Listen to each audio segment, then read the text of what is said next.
آج پوری تاریخ اٹھا کر کے دکھاؤ، احادیث کریمہ اٹھا کر کے دکھاؤ کہ ایک وقت میں حضور صلی اللہ علیہ وسلم کے گھر میں 9 بیویاں تو رہیں، حضرت خدیجہ کا انتقال ہو گیا تھا، پھر حضور کی حیات میں اگر کسی بیوی کا انتقال ہوا ہے دوسری تو حضرت زینب بنت خزیمہ، ان کے علاوہ باقی ساری بیویاں حضور کی وفات کے بعد بھی باحیات رہیں۔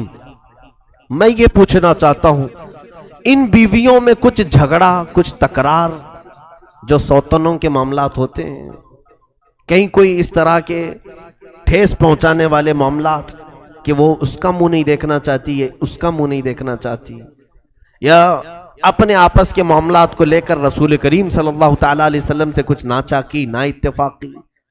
میرے عزیزو، گھر کے ماحول کو گزارنا، یعنی جس کو معاشرتی زندگی کہا جائے، تمہارا گھر کا معاشرتی ماحول کیسا ہونا چاہیے؟ حضور فرماتے ہیں تم میں سے سب سے بہتر آدمی وہ ہے جو اپنے گھر والوں کے لیے بہتر ہو، جو اپنے گھر والوں کے لیے بہتر ہو۔ اور حضور فرماتے ہیں میں اپنے گھر والوں کے لیے سب سے بہتر ہوں۔ قسم رب ذوالجلال کی، یہاں اچھے سے اچھا مالدار آدمی، اچھے سے اچھا طاقتور آدمی، ساری خصوصیات رکھنے والا، ایک بیوی کو ہانک کر کے نہیں دکھا پا رہا۔ حضور پاک صلی اللہ علیہ وسلم نے بیک وقت 9 بیویوں کو بالکل توازن کے ساتھ، اعتدال کے ساتھ چلا کر پوری دنیا کو دکھایا کہ میرے آقا صلی اللہ تعالیٰ علیہ وسلم گھریلو زندگی میں بھی بادشاہ کی حیثیت رکھتے ہیں۔ کہیں کسی کے ساتھ ناانصافی ہونے نہیں دیا، کہیں کسی کے ساتھ برا ہونے نہیں دیا۔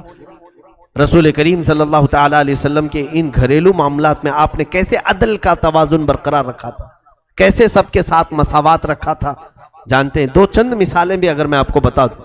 کسی کا دل دکھانا حضور صلی اللہ تعالیٰ علیہ وسلم کو پسند نہیں تھا۔ حضرت صفیہ رضی اللہ تعالیٰ عنہ کو جانتے ہیں آپ، وہ یہودی خاندان سے تھیں، حوی بنت اخطب کی بیٹی تھیں۔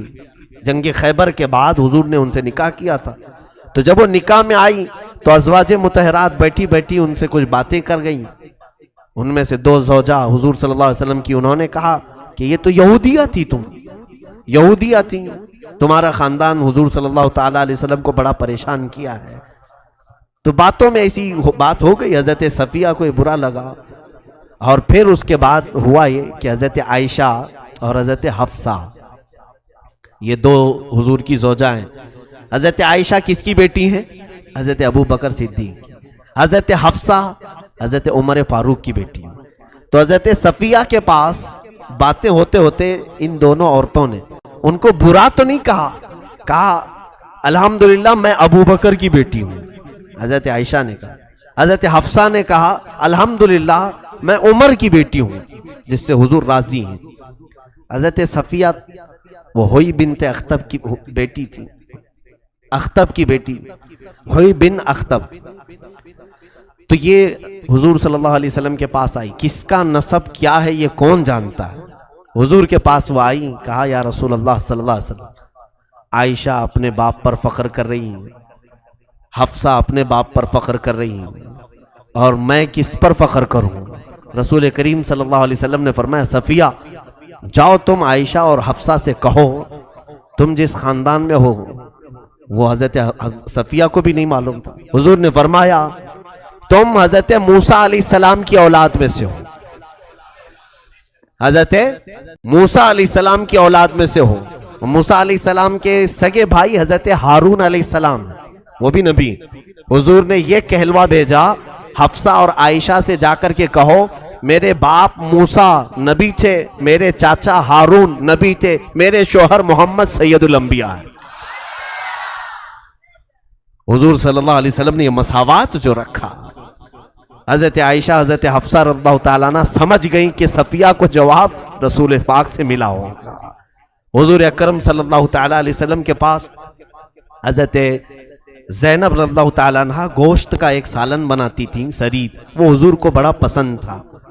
وہ کیسا ہوتا ہے کہ روٹی، گرم گرم روٹی گوشت کے سالن میں چور کر کے ڈالنا اور اس کو سالن میں ہی چور لینا، تو ایک طرح کا سرید، وہ غذا حضور کو بڑی پسند تھی۔ وہ باری حضرت عائشہ کی تھی. حضرت زینب رضی اللہ تعالیٰ عنہ اپنے حجرے میں گوشت کا سالن بنائی تھی. تو حضرت عائشہ کے گھر حضور صلی اللہ تعالیٰ علیہ وسلم بیٹھے تھے. ام المومنین عائشہ صدیقہ کی عمر اس وقت 12 سال کی تھی. 12 سال کی عمر میں وہ حضور صلی اللہ علیہ وسلم کی زوجیت میں آئی ہیں. تو جب حضور ان کے حجرے میں بیٹھے تو حضرت زینب نے ایک چھوٹے سے بچے کے ہاتھ میں سالن کی ایک کٹوری بھجوائی کہ حضور یہ بڑی پسند سے کھاتے ہیں, عائشہ کے گھر میں ہیں, آج دے آؤ. حضور اپنے بستر پر آرام فرما رہے تھے. وہ صاحبزادے آئے اور انہوں نے دروازہ کھٹکھٹایا. حضرت عائشہ دروازے پر گئیں, گوشت کا سالن لے کر کے آئے ہیں, اچھی خوشبو تھی. حضرت عائشہ رضی اللہ تعالیٰ عنہ نے پوچھا کہاں سے لایا ہوں؟ کہا حضرت زینب کے ہاں سے. تو انہوں نے ہاتھ مار کر کے گرا دیا. حضرت عائشہ نے ہلکا سا ہاتھ مارا, سالن گر گیا. ان کو یہ تھا کہ میری باری میں حضور میرے ہاتھ کا کھائیں. حضور صلی اللہ تعالیٰ علیہ وسلم سے محبت میں یہ تھا, یہ نہیں کہ نفرت تھی کسی اور زوجہ سے. رسول کریم صلی اللہ تعالیٰ علیہ وسلم دیکھ رہے تھے. اور اس کے بعد حضور اٹھ کر کے آئے, گوشت کے اس سالن کو سمیٹا, کٹوری میں ڈال دیا اور اس کے بعد کہا عائشہ تم پکاؤ, میں تمہاری ہاتھ سے کھاؤں گا. حضرت عائشہ پکانے لگی. حضور صلی اللہ تعالیٰ علیہ وسلم نے اس میں سے تھوڑا سا چکھ لیا اور اس صاحبزادے سے کہا جاؤ زینب سے کہنا کہ بڑا مزیدار سالن بنایا تھا. زینب سے کہنا بڑا مزیدار سالن بنایا تھا. دونوں کا دل رکھنا یہ رسول کریم صلی اللہ علیہ وسلم کے اخلاق میں سے ہے کہ ادھر وہ بھی ناراض نہ ہو اور زینب کو بھی تکلیف نہ ہو. وہ امت کے غم گسار آقا صلی اللہ علیہ وسلم نے معاشرتی زندگی گزارنے کی ایک دو نہیں سینکڑوں مثالیں عطا فرمائی. اور عورتوں کے ساتھ جو سلوک ہونا چاہیے, دیکھیں یاد رکھیں کن باتوں پر سختی کرنا چاہیے اور کن باتوں پہ نہیں, یہ بھی حضور کی زندگی پاک سے دیکھیں آپ.